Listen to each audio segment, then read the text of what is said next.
In 1966, a Nepali engineer in Moscow finished his doctorate. His thesis had a name that gave nothing away: Cadastre of Hydropower Resources. Inside was a number that should have changed his country forever. Hariman Shrestha had calculated that the rivers of Nepal could theoretically generate 83,500 megawatts of electricity, enough to power half of South Asia. The number was real. 6 decades later, the rivers are still there. So why does the country sitting on that potential sell electricity to India at around 7 rupees per unit and pay as much as 16 rupees to buy the same kind of power back? On the same wire, through the same border, within the same calendar year. Begin with what most accounts of this story miss. As of 2026, Nepal is not the victim it used to be. It is now a net exporter of electricity. About 1,000 megawatts a day during the monsoon, annual surplus on the books. And yet, in the same year, by one estimate from the Kathmandu-based news outlet My Republica, Nepal still pays roughly 29% more on the power it imports than it earns on the power it sells. Nepal is selling more electricity than it buys, and losing money on every cycle. It dumps cheap power south in summer when the rivers run hardest.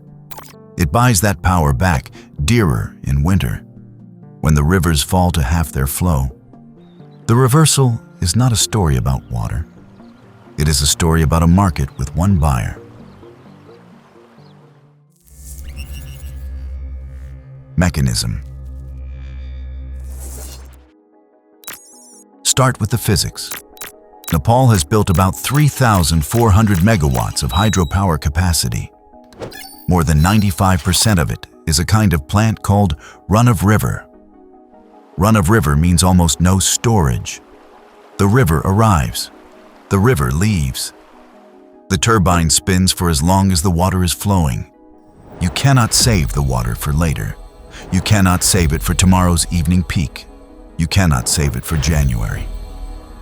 The only significant reservoir in the whole country is a single project called Kulakandi, 106 megawatts.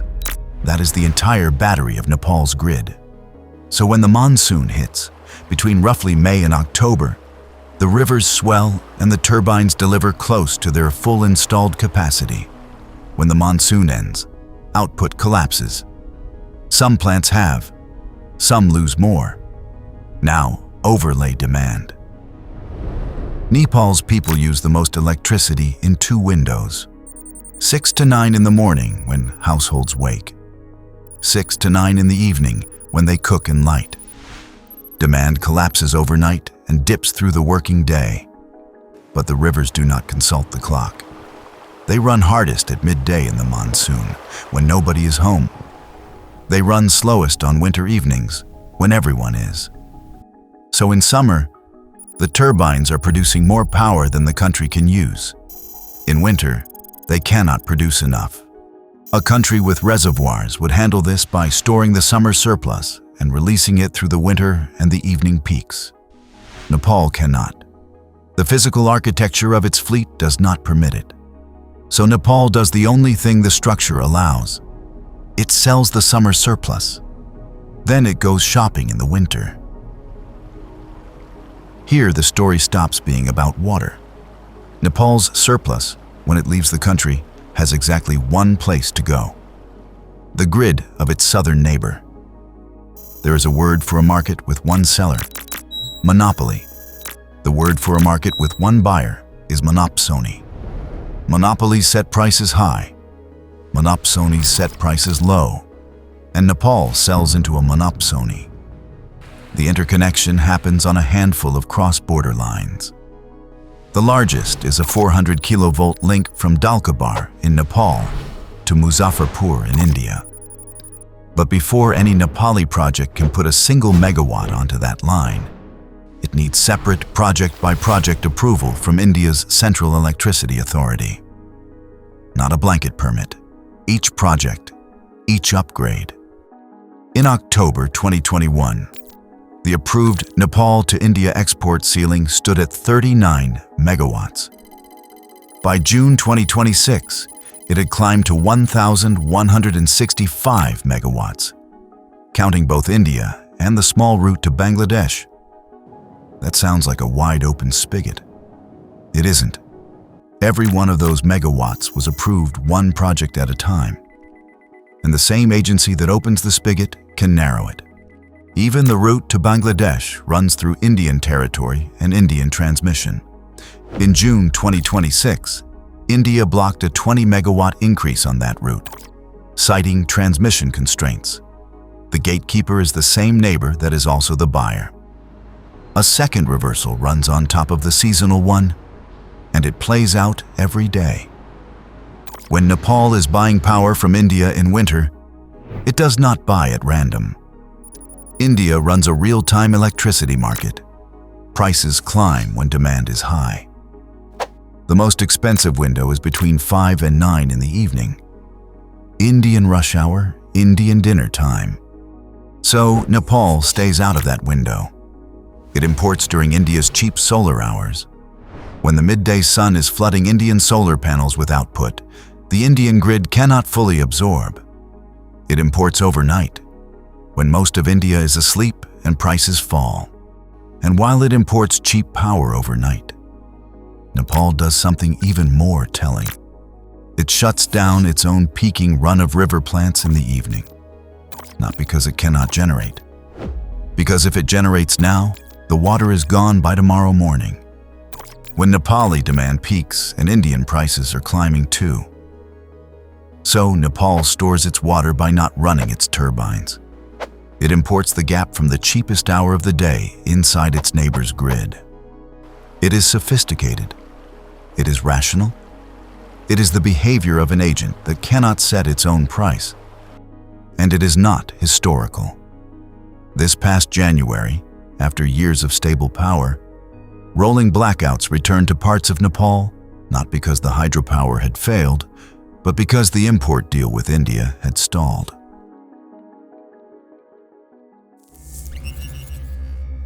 Pattern.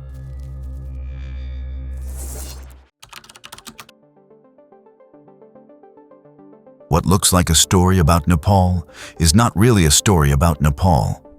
The geography is local. The structure is not. The pattern of a small, hydropower-rich country dumping cheap surplus on a single, larger neighbor and buying it back dearer has played out in nearly identical form on 3 other continents, sometimes for half a century. Start with the case that hurts the most. In 1973, 2 countries on the Paraná River signed a treaty. They would build the world's largest hydroelectric dam together, Brazil and Paraguay. Each country would own half. Each would have the right to half the power. But Brazil had nearly 40 times the population and 40 times the demand. Paraguay did not need its half. It had a few million people and a small grid. The treaty's Annex C took care of the imbalance. Any electricity Paraguay did not consume, it was obliged to sell, and sell only, to Brazil, at a price set by the production cost of the dam, plus debt repayment. Not the market price, the cost price. For the next 34 years, Brazil bought Paraguayan electricity at roughly $10 per megawatt hour, and resold parts of it inside its own market for 2 to 6 times that.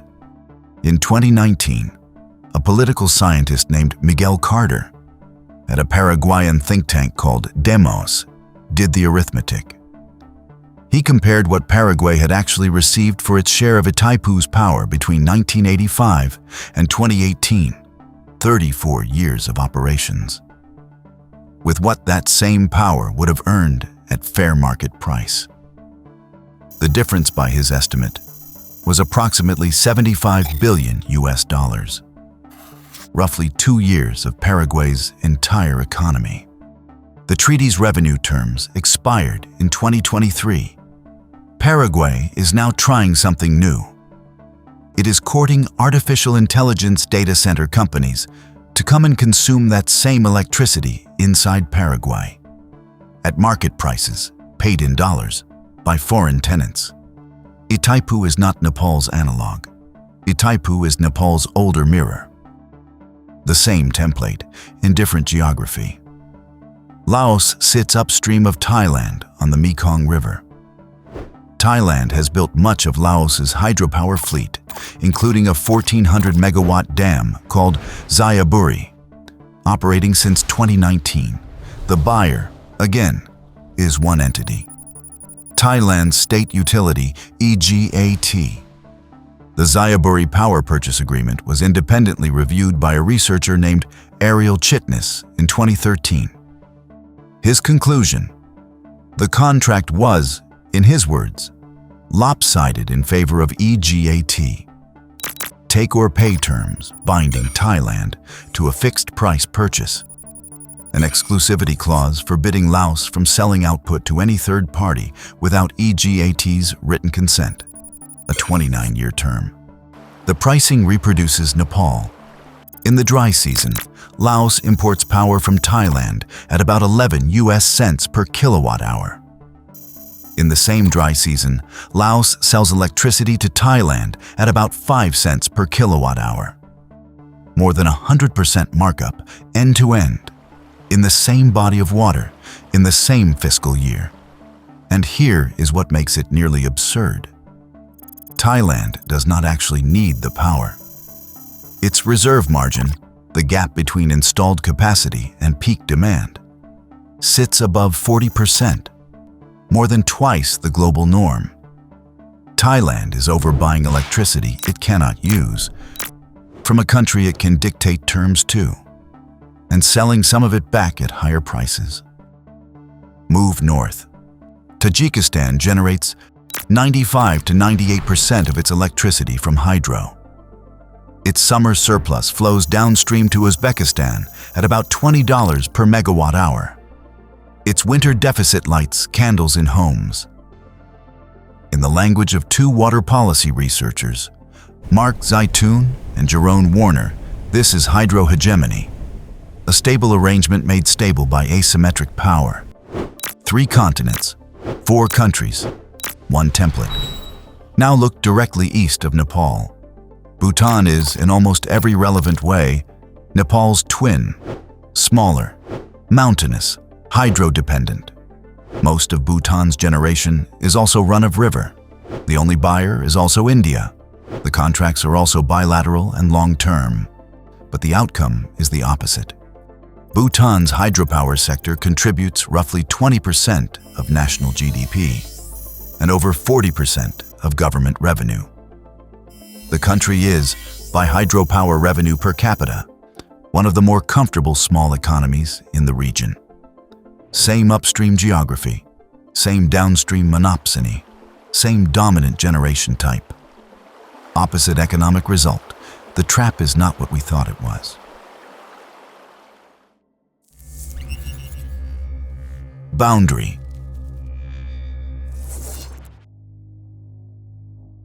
The difference between Bhutan and Nepal is not in the rivers.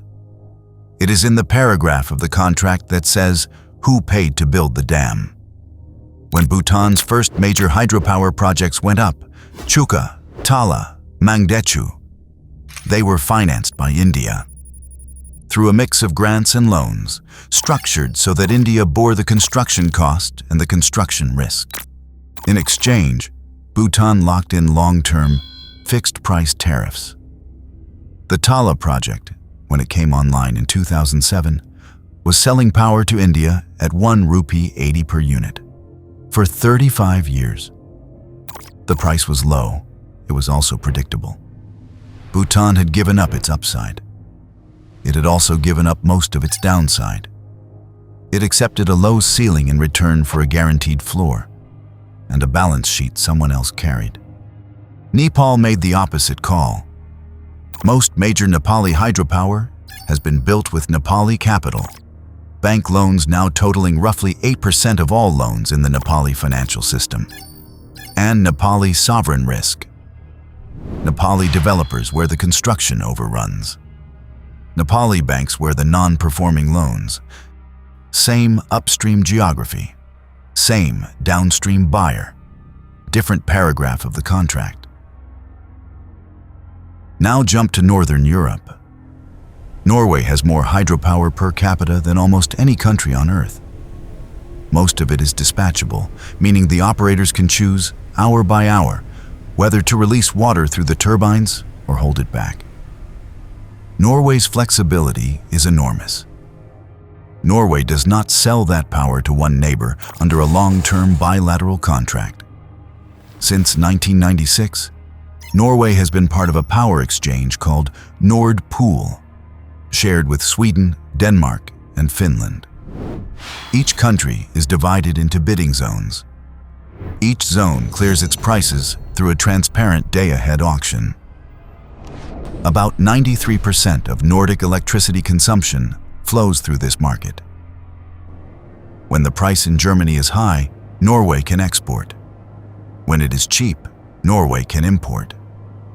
The flow reverses constantly, but the price is set by an auction in which dozens of buyers and dozens of sellers participate every hour. No single counterparty can name Norway's price. The reversal still happens. The asymmetry does not. The variable that decides whether the relationship is symmetric is not the size of the rivers. It is not the proportion of run-of-river plants. It is not, finally, the size of the neighbor. It is whether the price is set inside a contract or inside an auction. A bilateral monopsony contract. One seller, one buyer, terms negotiated once. Converts every input asymmetry into an output asymmetry. A multilateral market auction, many sellers, many buyers, prices cleared transparently every hour. Dissolves single counterparty leverage into a wider pool. Geography is the amplifier. Architecture is the cause.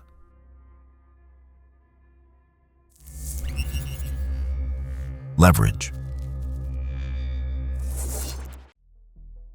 If the trap is the contract, the escape is the market. Nepal does not lack water. It does not lack engineering. It does not lack a treaty partner. What it lacks is a marketplace in which more than one buyer is bidding for its electricity at the same time. And the path to one of those marketplaces has been on paper for almost a decade. It is called the BIMSTEC grid. In 2018, 7 countries on India's eastern flank, Nepal, Bhutan, Bangladesh, Myanmar, Sri Lanka, Thailand, and India itself, signed a memorandum of understanding to build a multilateral electricity market across the Bay of Bengal, a Nordic model for South Asia. In June 2026, the master plan for that grid was still being written. The tariff policy was still being written. The trade rules were still being written. The reason is not engineering. The engineering is solved. The reason is that one country in the BIMSTEC region has, today, monopsony power. The same country would lose that power in a multilateral market. The actor with the leverage to enable the escape is also the actor who benefits most from the trap. On the 14th of June, 2026, days before this script was written, India's Central Electricity Authority blocked a 20-megawatt increase in Nepal's electricity export to Bangladesh, citing transmission constraints, 20 megawatts, through a route that uses India's own grid. That is what the trap looks like at the smallest possible scale. Nepal did not fall into this. Nepal walked in, eyes open, because every other option was riskier. Bhutan walked in with the same eyes and got a better contract. Paraguay is now walking out in slow motion by selling its electricity to data centers instead of treaties. The way out exists. The actor who controls it has no reason to open the door.